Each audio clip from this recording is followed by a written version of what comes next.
De mémoire de golfeur, lors d'un premier tour, on avait rarement vu autant de monde autour du départ du trou numéro 1 de l'Albatros. Personne ne veut louper l'entrée en lice du numéro 1 français, à commencer par le secrétaire d'État au sport en visite au golf national.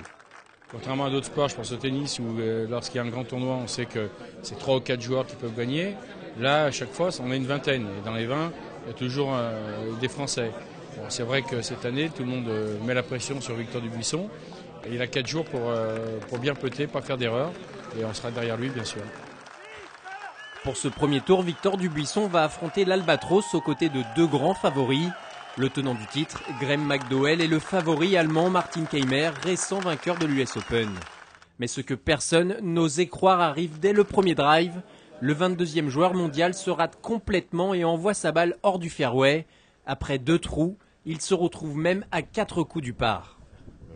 Il vient ici en favori, avec tout le public qui le porte, et je pense que ça y a mis un petit peu de la pression. Il jouait des très grands joueurs, donc ça va le tirer vers le haut et ça va le stimuler. Je pense qu'il a un gros mental, il va revenir dans la partie très vite. Comme attendu, le numéro 1 français réagit avec un premier birdie au trou numéro 9.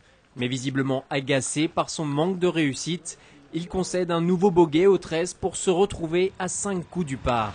Lot de consolation, côté français, le jeune Alexander Lévy, 23 ans, pointe provisoirement à la 7e place.